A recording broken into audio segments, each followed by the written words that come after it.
नमस्कार, आपके साथ मैं हूं गौरव अग्रवाल। वक्त हो चुका है फुल एंड फाइनल का और फुल एंड फाइनल में आज की कवर स्टोरी सबसे पहले आपके सामने रखते हैं। यूक्रेन का double attack, Moscow to Crimea महा अटैक, आज की सबसे पहली और सबसे बड़ी स्टोरी जो आपके सामने अभी थोड़ी देर में हम आपके डिटेल्स रखेंगे आपके सामने। नेक्स्ट दिखाइए पीसीआर। दूसरी स्टोरी जो आज की है, नेटो पर हमला। अब ये क्या माजरा है, बस थोड़ी देर में अनफोल्ड होगा आपके सामने। पुतिन का ऐलान, नेटो पर हमला। लेकिन आज की तीसरी और बड़ी कवर स्टोरी वो भी अब आपके सामने लेकर आते हैं, बारूदी ताइवान। और ये ताइवान अचानक से फिर से क्यों यहां हॉट हो रहा है, ये आपके सामने रखेंगे। लेकिन हमेशा की तरह पहले 8 बड़ी खबरें। शुरुआत इस वक्त की बड़ी खबर से। जो बड़ी खबर इस वक्त है, रूस पर यूक्रेन ने बड़ा ड्रोन अटैक किया है। 24 घंटे में 50 ड्रोन अटैक, 44 ड्रोन मार गिराए, ये रूस ने यहां पर दावा भी किया है। उधर ज़ैपोरिज़िया में यूक्रेन का काउंटर ऑफेंसिव नाकाम। ओस्पेनोव्का पर हमले की कोशिश नाकाम हो गई। ज़ैपोरिज़िया में काउंटर ऑफेंसिव नाकाम हो गया। एक और बड़ी खबर है, सेंट पीटर्सबर्ग में रूस की navy day parade. Pacific fleet ने पुतिन को सलामी दी। ये देखिए, सेंट पीटर्सबर्ग में पैसिफिक फ्लीट ने नेवी डे परेड के मौके पर राष्ट्रपति पुतिन को सलामी दी।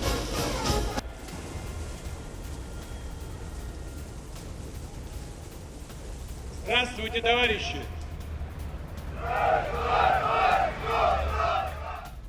और मॉस्को में यूक्रेन के 3 ड्रोन अटैक। बड़ी खबर, कुछ वक्त के लिए मॉस्को एयरपोर्ट बंद। आज ये बहुत बड़ा मसला बन गया, इस पर बात करेंगे कि ड्रोन अटैक मॉस्को के लिए और पुतिन के लिए कितनी बड़ी चुनौती बन गए। लेकिन एक और बड़ी खबर, चीन के फुजियान प्रांत में बाढ़ की मार दिखाते हैं आपको। नान सिटी सैलाब की चपेट में आ गया। ये चीन का फुजियान प्रांत है जहां बाढ़ की मार देखने को मिल रही है। ये देखिए आप, नान सिटी कैसे सैलाब की चपेट में आ गया। तो ये चीन का फुजियान प्रांत का नान सिटी है और बाढ़ किस कदर वहां पर आई आप देखिए। कैसे वहां पर ताश के पत्तों की तरह लोगों के मकान बिखर गए।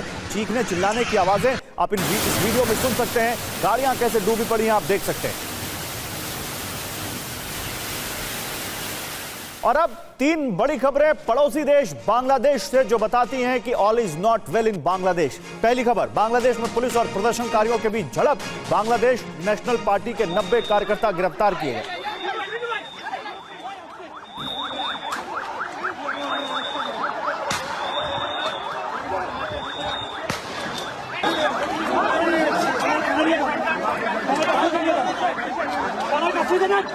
एक और खबर, ढाका में विरोधी दल पर पुलिस का लाठीचार्ज। पीएम शेख हसीना के इस्तीफे की मांग कर रही है बीएनपी और कैसे उसके कार्यकर्ताओं पर लाठीचार्ज किया गया ये आप देखिए।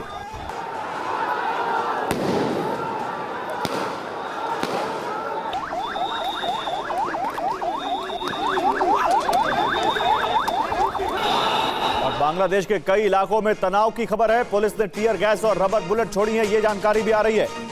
बांग्लादेश के कई इलाकों में तनाव।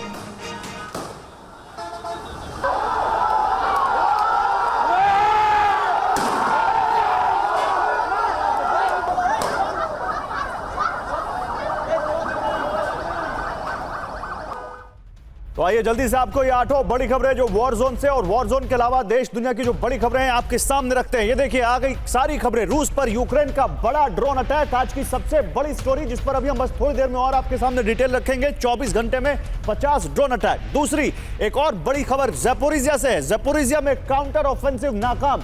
ज़ैपोरिज़िया में यहां पर एक बड़ा काउंटर ऑफेंसिव की कोशिश की गई लेकिन ओस्पेनोव्का पर हमले की कोशिश नाकाम कर दी गई। तीसरी खबर, पुतिन को सलामी। जी हां, आज नेवी डे परेड हो रही है रूस में। सेंट पीटर्सबर्ग में रूस की नेवी डे परेड के मौके पर पुतिन को वहां पर पैसिफिक फ्लीट ने कैसे सलामी दी ये हमने आपको दिखाया। चौथी बड़ी खबर आप देखिए, मॉस्को में यूक्रेन के 3 ड्रोन अटैक।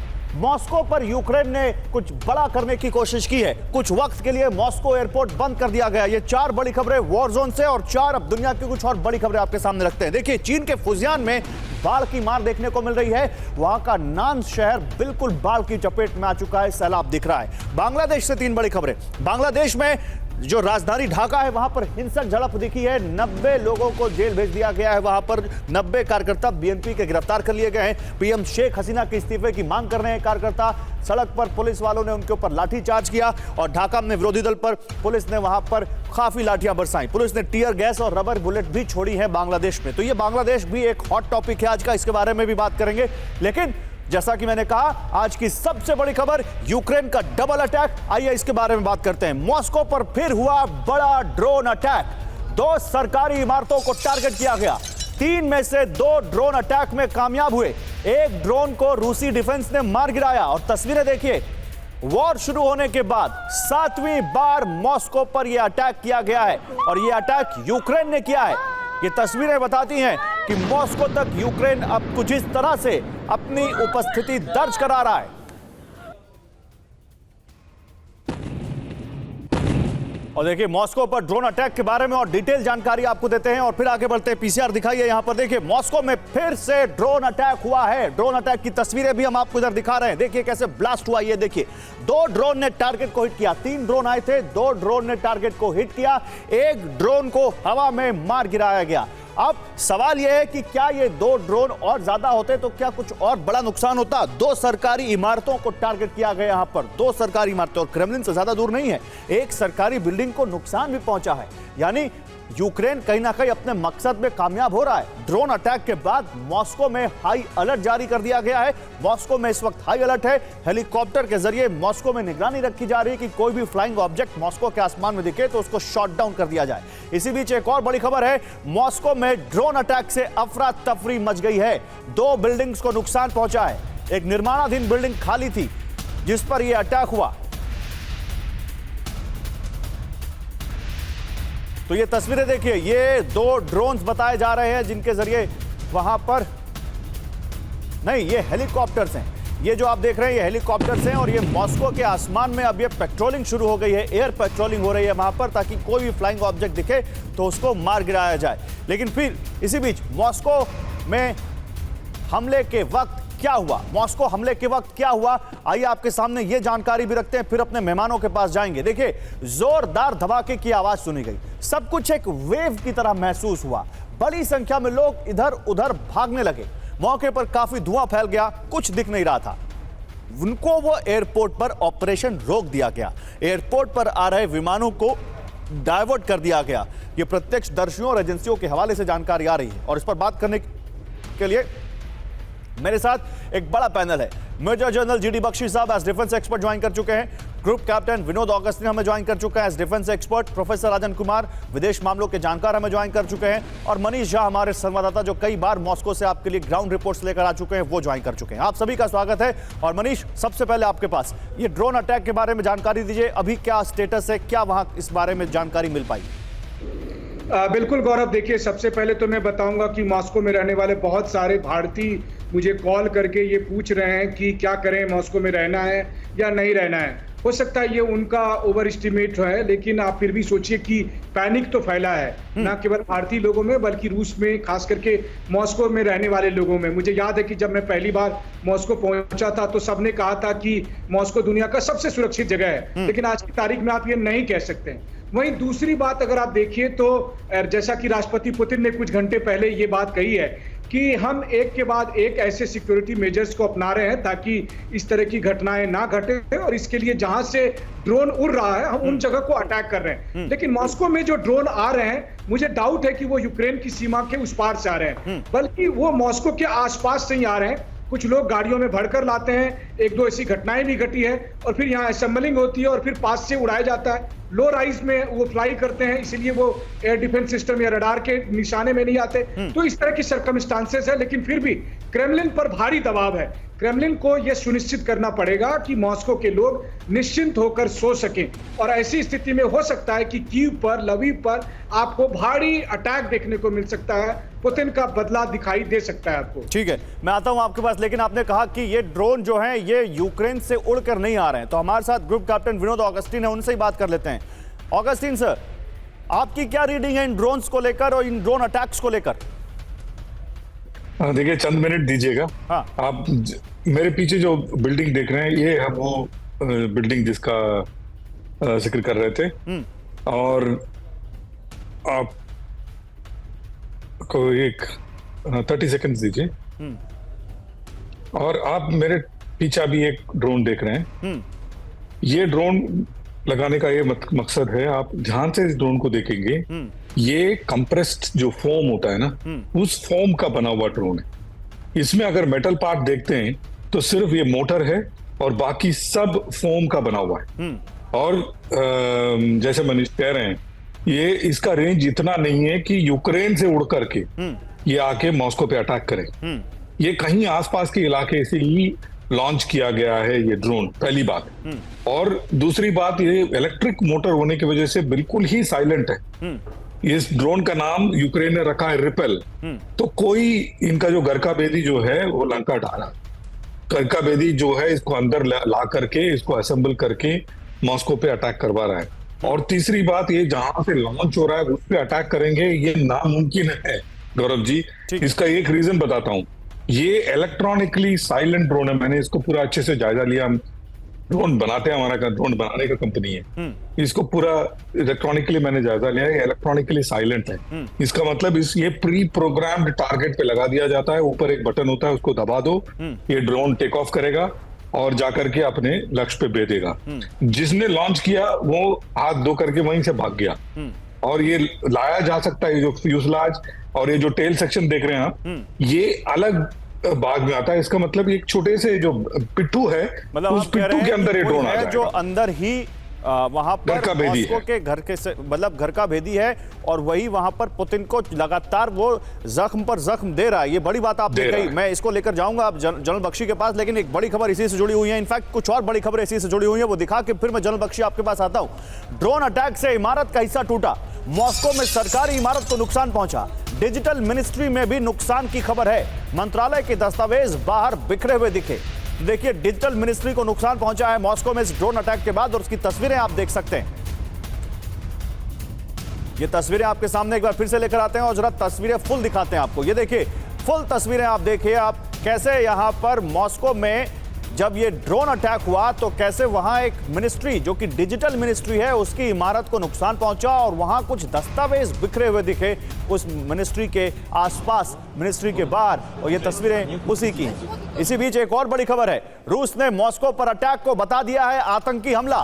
रूस ने कहा यह टेररिस्ट अटैक है, यूक्रेन को अंजाम भुगतने की चेतावनी दी है रूस ने। पुतिन बोले रूस पर अटैक होंगे तो सुलह की गुंजाइश खत्म।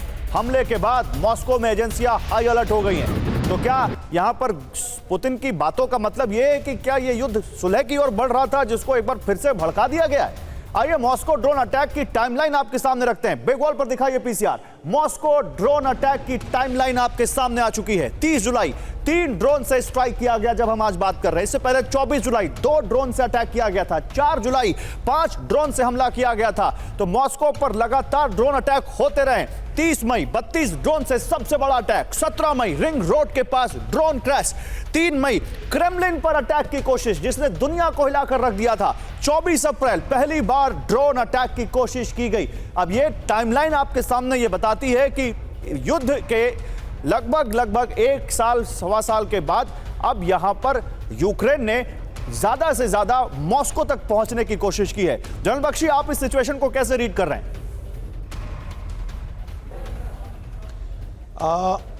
देखिए, ये ज़्यादातर सिंबॉलिक अटैक्स हैं। मैं अगस्टिन साहब से पूरी तरह सहमत हूं कि ये ड्रोन यूक्रेन से लॉन्च नहीं किया गया। यूक्रेन के बहुत सारे इंटेलिजेंस एसेट्स हैं रूस के अंदर, लैंग्वेज सिमिलैरिटीज़ होने की वजह से, और जो कुछ वहाँ पे एंटी पुतिन लोग हैं उनकी मदद लेकर ये जो है लोकली लॉन्च कर रहे हैं। ये ड्रोन छोटे ड्रोन हैं, इन्हें डैमेज पोटेंशियल इनका कम है, लेकिन हाँ सिंबॉलिक वैल्यू बहुत है कि मॉस्को पे अटैक हुआ। मॉस्को पे अटैक हुआ।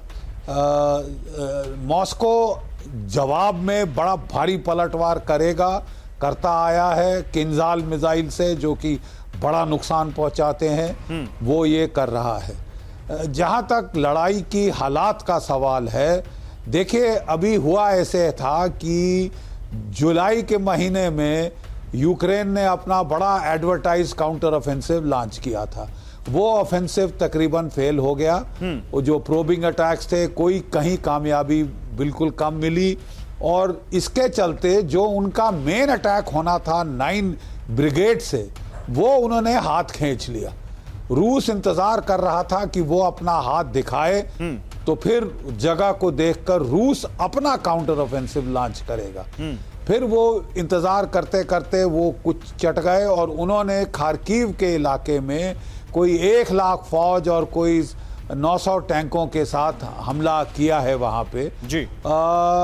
कुछ पेनिट्रेशंस हुई हैं, खास सक्सेस नहीं मिला। ठीक बात। जैसे ही अमेरिका और नेटो के सैटेलाइट्स ने ये बड़ा हमला रूस का पिकअप किया तो वो समझ गए कि जो लोकल रिजर्व्स हैं जापोरिजिया की साइड, बाखमुत की साइड, वो अब ऊपर की तरफ आ गए हैं। उन्होंने यूक्रेन को उकसाया कि अब वो अपने मेन अटैक 9 ब्रिगेड से जापोरिजिया और इस तरफ लॉन्च करे। वो उसने 2 दिन पहले लॉन्च कर दिए हैं। ठीक है। अभी तक कोई खास सक्सेस की खबर नहीं आई। यहाँ पे ये लड़ाई का हाल है। इसके चलते वो छुटपुट हमले पूरे रूस में करने की कोशिश कर रहे हैं। लेकिन अगर आप सिंबॉलिक अटैक भी कह रहे हैं, डिस्ट्रैक्ट हो, सिंबॉलिक अटैक भी उनके कह रहे जो हैं, तो फेलियर हैं ग्राउंड पे पुतिन का वो रिएक्शन कवर अप हो जाए। सर आप जो कह रहे हैं बिटवीन द लाइंस पुतिन का जो रिएक्शन है वो भी पढ़ने की कोशिश कर रहा हूं मैं, उस पर भी आऊंगा आपके पास, लेकिन इस बीच कुछ और बड़ी खबरें दिखाकर देखिए। यूक्रेनी फोर्स का रूस पर एक और हमला है। एक तरफ मॉस्को, दूसरी तरफ क्रीमिया के इलाके में यूक्रेनी फोर्स ने अटैक किया है। यूक्रेनी फोर्स ने चोनहार ब्रिज पर हमला किया है। चोनहार ब्रिज पर, क्रीमिया से पूर्वी यूक्रेन को जोड़ने वाला यह ब्रिज है जिस पर यह हमला किया गया है। स्टॉर्म शैडो मिसाइल से यह अटैक किया गया। अब स्टॉर्म शैडो आपको मालूम है किसने दिया है? यूक्रेन को। तो यूक्रेन का अटैक मॉस्को टू क्रीमिया आपको जल्दी से ही दिखाते हैं। बिग वॉल पर दिखाइए पीसीआर। देखिए यहां पर यह है खरसोन जो कि यूक्रेन में पड़ता है। यह है वो चोनहार ब्रिज जो कि क्रीमिया को यहां से जोड़ता है। और यहां पर आप देखिए इसी ब्रिज पर अटैक किया गया है। एक बार फिर से देखिए, यह आप देखिए, यह है खरसोन यूक्रेन, यहां पर चोनहार ब्रिज है ये, और यहां पर क्रीमिया। आप उससे कंफ्यूज मत होइएगा जो कर्च ब्रिज है, क्योंकि कर्च ब्रिज जो है वो रूस से जोड़ता है यहां पर क्रीमिया को। और अब इस ब्रिज पर अटैक किया गया है यहां। तो सवाल यह है कि यहां इस ब्रिज पर अटैक करने का मकसद क्या है? पूर्वी यूक्रेन को क्रीमिया से जोड़ता है यह चोनहार ब्रिज। रूसी कब्जे वाले खरसोन से क्रीमिया जाने का रास्ता है चोनहार ब्रिज। देखिए जानकारी भी वहां पर आपको मिल रही है। चोनहार ब्रिज रेलवे लाइन से हथियार, गोला और बारूद पहुंचाया जाता है। ब्रिज पर स्टॉर्म शैडो मिसाइल से हमला किया गया, यह दावा किया गया। खरसोन के रूसी गवर्नर के मुताबिक 12 मिसाइलें इंटरसेप्ट हमने की। इसी बीच एक और बड़ी खबर है इसी से जुड़ी हुई। क्रीमिया में फिर यूक्रेन ने बड़ा हमला किया है। क्रीमिया पर 25 ड्रोन से यूक्रेन का अटैक। 16 ड्रोन को एयर डिफेंस सिस्टम ने मार गिराया। 9 ड्रोन्स को इलेक्ट्रॉनिक वॉरफेयर ने नाकाम किया। ब्लैक सी में ध्वस्त हुए यूक्रेन से 25 ड्रोन्स। तो 13 दिन में 3 बड़े हमले। यूक्रेन ने क्या कोई स्ट्रैटेजी चेंज की है या ये सब कुछ केवल दुनिया को ये बताने के लिए कि हम मॉस्को और क्रीमिया दोनों जगह पहुंच सकते हैं? आइए दिखाते हैं आपको। 30 जुलाई 25 ड्रोन अटैक, चोनहार ब्रिज पर हमला।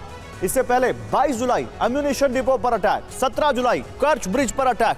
तो यह अटैक हाल फिलहाल में क्रीमिया और क्रीमिया से लगे इलाकों पर यूक्रेन ने किए हैं। मॉस्को तो हमने आपको दिखाया ही दिखाया। लेकिन जल्दी से प्रोफेसर राजन कुमार हमारे साथ हैं। प्रोफेसर राजन कुमार, अच्छा एक बड़ी खबर आ रही है प्रोफेसर राजन कुमार, सॉरी मैं आपके पास अभी आऊंगा, लेकिन पहले मुझे मनीष के पास जाना पड़ेगा। ये बड़ी खबर आ रही है मॉस्को ड्रोन हमले को लेकर। बड़ी खबर, ड्रोन हमले पास के इलाके से लॉन्च हो रहे।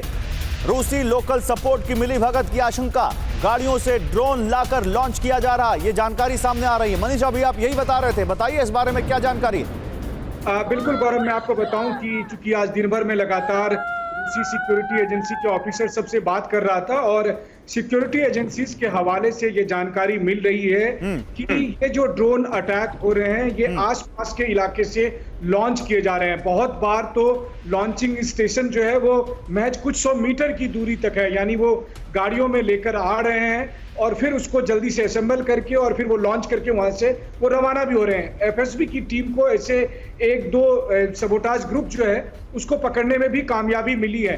तो कुल मिलाकर अगर देखा जाए तो जिस बात का हम सब जिक्र लगातार कर रहे हैं कि आखिरकार मॉस्को तक कैसे पहुंच रहे हैं, तो मोर देन 90% केसेस में ये आसपास हो रहा है और उसमें कुछ लोकल सपोर्ट भी है। हमें नहीं भूलना चाहिए कि लाखों की संख्या में यूक्रेनियन लोगों को रशियन पासपोर्ट मिला है, अब वो मॉस्को पहुंच सकते हैं और वैसे स्थिति में उनकी भी वल्नरेबिलिटी बढ़ गई है। मैं आपको एक बात और बता दूं कि डोनेट्स्क से कई सारे ऐसे लोग हैं जो अभी मॉस्को में मौजूद है, मैं उनसे बात कर रहा था और उनका कहना था कि देखिए इसका असर ये होगा कि अब हम पर भी शक किए जाएंगे कि जो लोग यूक्रेन के थे उनको रशियन पासपोर्ट दिया गया, उनको भी रशियन एजेंसी अब शक की नजर से देखेंगे कि कहीं ये भी उसमें शामिल तो नहीं है। तो ये इसका एक ठीक है, मैं आता हूं मनीष आपके पास, इस बारे में और बात करते हैं। लेकिन प्रोफेसर राजन कुमार, देखिए यहां पर जिस तरह से ड्रोन अटैक है ये पूरी दुनिया को अब एक बार फिर से सकते में डाल रहे हैं कि पुतिन क्या करेंगे। लेकिन मेरा सवाल पुतिन के करने पर नहीं है साल, मेरा सवाल तो पुतिन के उस बयान पर है जिसमें उन्होंने साफ कहा कि अगर मॉस्को पर इस तरह के ड्रोन अटैक होंगे तो सुलह की गुंजाइश कम है। ये सुलह की गुंजाइश जो मेंशन किया है पुतिन ने, इसको आप कैसे रीड करते हैं? देखिए गौरव, इसमें कोई शक नहीं कि अभी जो ड्रोन अटैक हो रहे हैं इससे काफी खलबली मॉस्को में मच रही है। क्योंकि अभी तक जो दायरा था वो आप देख रहे थे कि इंफ्रास्ट्रक्चर था या फिर आर्मी पे अटैक हो रहे थे, लेकिन जब सिविलियन एरिया में अटैक होता है तो उसका सीधा असर वहाँ के जो जनमानस होता है, उसकी जो मानसिकता होती है, उसमें एक डर का माहौल आता है और उससे काफी बुरा असर। मॉस्को कई हद तक काफी अपने आप को सुरक्षित महसूस कर रहा था, लेकिन जिस ढंग से ड्रोन अटैक्स बार बार वहाँ पे हो रहे हैं तो आम जो लोग हैं वहाँ पे मॉस्को वासी हैं उनमें भी एक तरह से असमंजस है कि अब क्या होगा, क्या आगे उनको क्या करना चाहिए।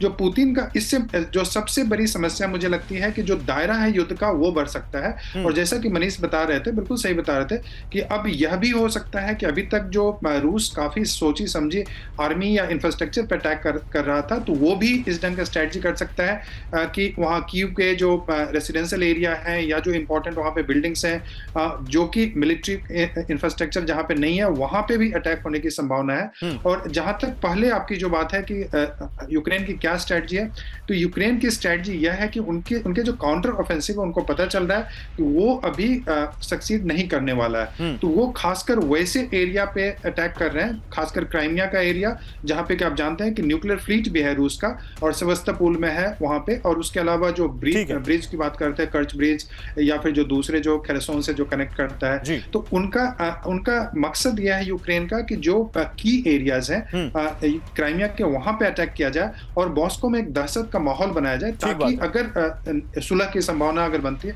तो मॉस्को पे दबाव रहे कि इस ढंग के अटैक, टेररिस्ट अटैक यूक्रेन भी करवा सकता है। ठीक है प्रोफेसर राजन कुमार, आपने बड़ी साफगोई से और बड़े अच्छे तरीके से बताया कि इन अटैक्स को और पुतिन के इस बयान को कैसे देखें। मैं आपके पास फिर से आता हूं, लेकिन कुछ और बड़ी खबरें। बाखमुत में यूक्रेनी फोर्स आगे बढ़ी है। बाखमुत के नजदीक दक्षिणी किनारे तक पहुंची है यूक्रेनी सेना। उत्तरी इलाके में जोरदार जंग जारी है। यूक्रेन के उप रक्षा मंत्री हेना मेलियर का दावा, बर्डियांस्क में भी यूक्रेनी सेना को बढ़त मिली है। उधर ज़ैपोरिज़िया से खबर है। ज़ैपोरिज़िया में रूस की एयर स्ट्राइक की खबर है। रूस ने एयर स्ट्राइक की है ज़ैपोरिज़िया में। यूक्रेनी सेना की यूनिट पर मिसाइल अटैक किया है।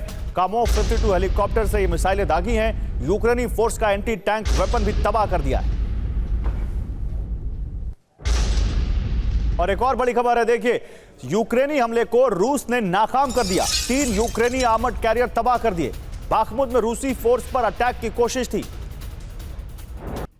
और रूस ने समंदर में दिखाई ताकत। बड़ी खबर, नेवी फ्लीट को लगातार बढ़ा रहा है रूस। रूसी बेड़े में इसी साल 30 नए शिप जोड़े गए। पुतिन बोले, हमारी फ्लीट के लिए यह ऐतिहासिक साल। नेवी डे परेड के मौके पर पुतिन का बड़ा बयान। मैं आपके पास आऊंगा ग्रुप कैप्टन ऑगस्टीन सर, मुझे बताइए ये जो नेवी डे परेड पर पुतिन ने जिस तरह से यहां पर दुनिया के सामने अपनी ताकत दिखाई है, इसका क्या मैसेज है? देखिए, क्रीमिया पे जो अटैक है, क्रीमिया का अटैक बिना नेवी के सहयोग के दोनों तरफ क्रीमिया का अटैक संभव ही नहीं है, क्योंकि एक ब्रिज उड़ जाने के बाद क्रीमिया का कैप्चर लगभग इम्पॉसिबल है। तो सरफेस नेवी किसका स्ट्रांग है? यूक्रेन और नेटो फोर्सेस, इसका सरफेस नेवी स्ट्रांग है। लेकिन सब सरफेस नेवी जो है रशिया का पूरा वहां पे बोलबाला है। तब सबमरीन का बहुत बड़ा एक बेड़ा यूएसएसआर के जमाने से ये ब्लैक सी में मौजूद है। तो सरफेस नेवी सब सरफेस के सामने कुछ नहीं कर पाएगा। तो ये जो नेवल जो वॉरफेयर है, कई मामले में नेवल वॉरफेयर उजागर ही नहीं होता है। स्पेशली जो हाई सी में जो नेवल वॉरफेयर होता है वो बाहर हम आपको डिस्कस करने का भी मिलता है। और सबसे इंपॉर्टेंट बात गौरव ये है, यूक्रेन का जो ग्रेन्स है वो दुनिया में, अफ्रीका में जाता कहां से था? सी से जाता था। और सब सरफेस का कंट्रोल किसका है? रशिया का।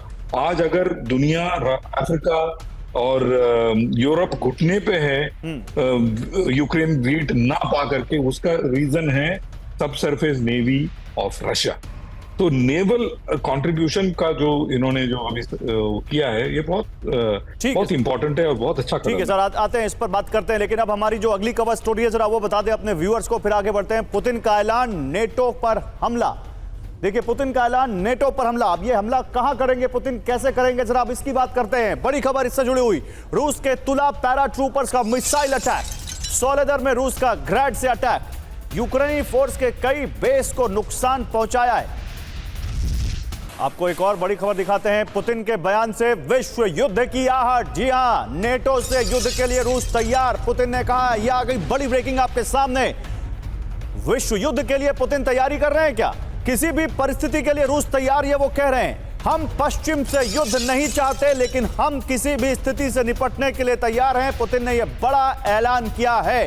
तो नेटो वर्सेस रूस, क्या यह सामने दिख रहा है? विश्व युद्ध की आहट। आइए जरा आपको दिखाते हैं।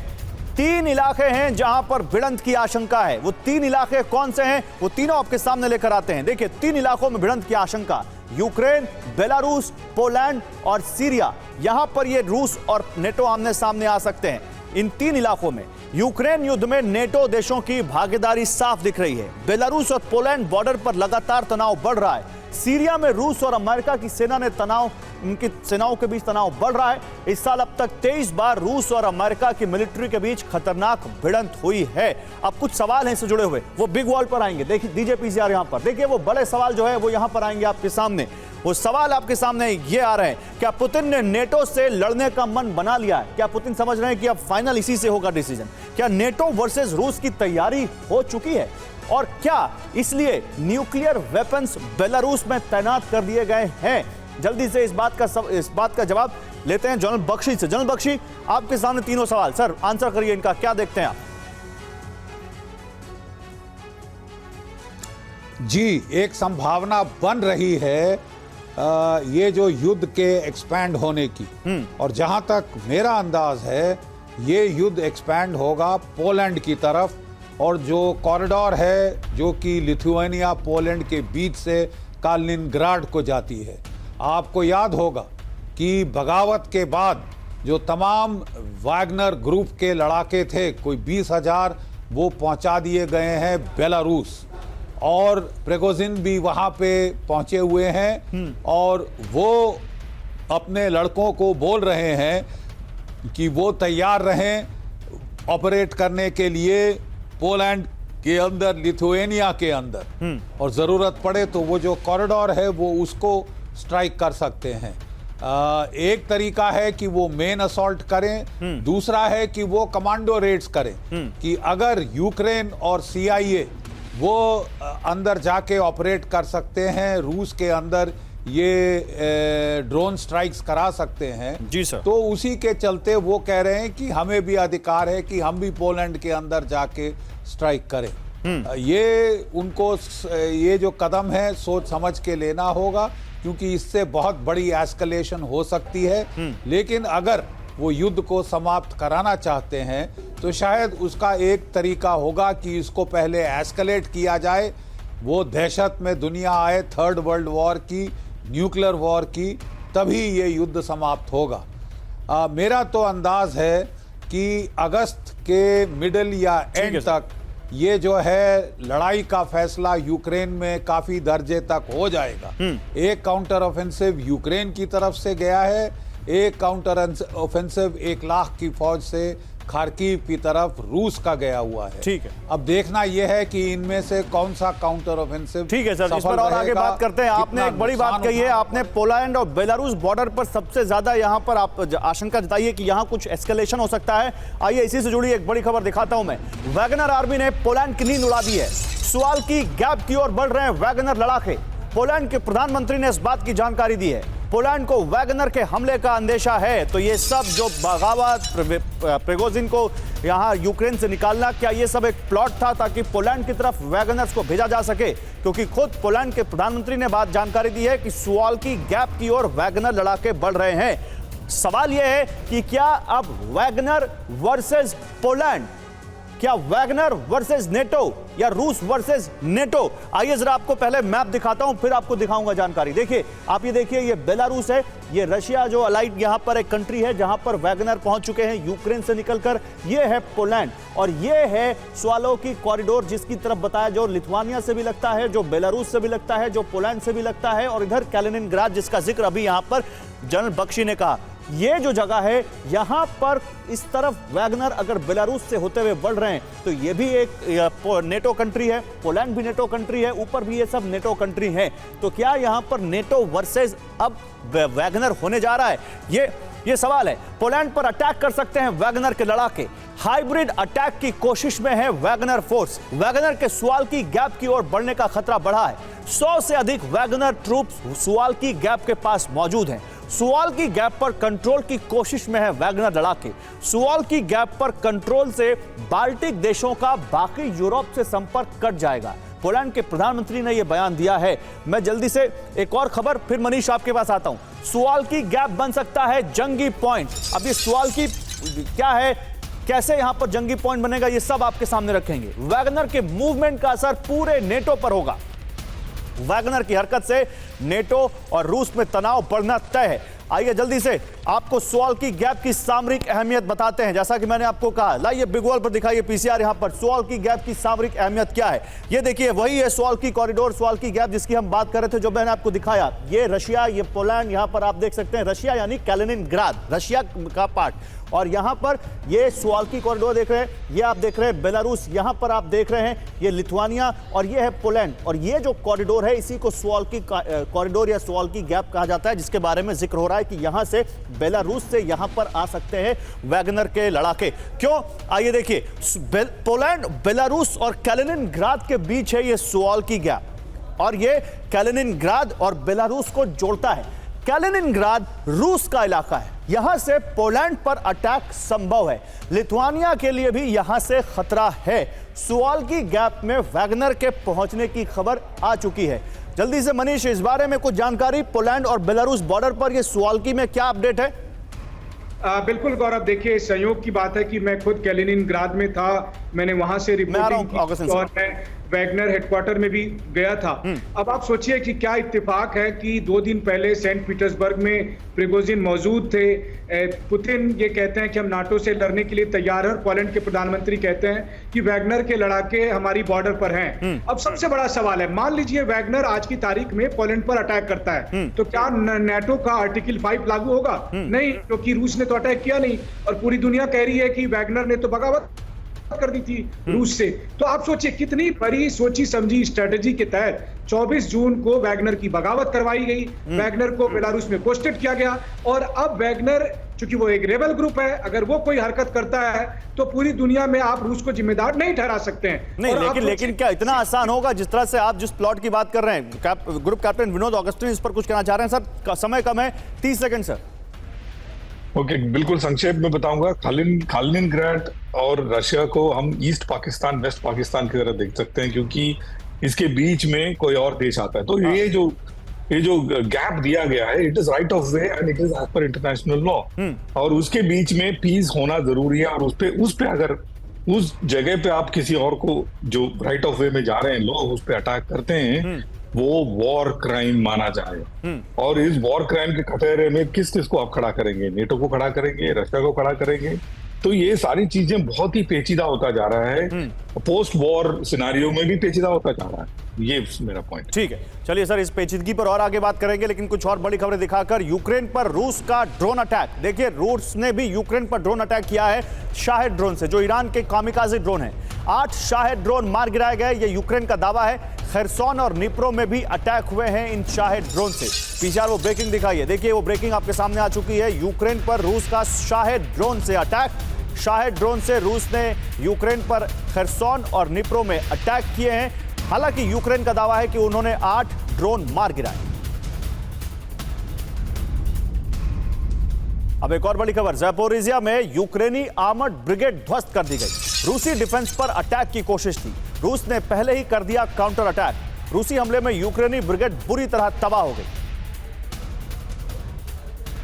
आइए जरा इस बारे में जानकारी देते हैं। ज़ैपोरिजिया में यूक्रेनी ब्रिगेड तबाह हो गई। ये खबर अब आपके सामने और लेकर आते हैं ग्राफिक्स के जरिए। देखिए, ज़ैपोरिजिया में रूस ने यूक्रेन के बड़े हमले को नाकाम कर दिया और इसके अलावा रूसी काउंटर अटैक में यूक्रेन के 7 इक्विपमेंट, 7 मशीनें पूरी तरह तबाह हो गई। यूक्रेन के कुछ और सैन्य साजो सामान को भी नुकसान पहुंचा। यूक्रेन के दर्जन भर आर्मर्ड इक्विपमेंट हमले में शामिल थे। अकेला रूसी टैंक आर्टिलरी सपोर्ट से यूक्रेन को नाकाम कर दिया। रूसी डिफेंस में सेंध लगाने की कोशिश कर रहे थे यूक्रेनी। झाड़ियों में छिपकर आगे बढ़ रहे थे यूक्रेन के सैनिक, लेकिन यह सब नाकाम हो गया। इसी पर एक और बड़ी खबर, यूक्रेनी काउंटर ऑफेंसिव पर पुतिन का बड़ा दावा। ये खबर आपके सामने। काउंटर ऑफेंसिव में यूक्रेन के 415 टैंक तबाह हुए। काउंटर ऑफेंसिव में यूक्रेन के 1300 आर्मर्ड व्हीकल नष्ट हुए। काउंटर ऑफेंसिव में यूक्रेन को भारी नुकसान पहुंचा। पुतिन ये दावा कर रहे हैं।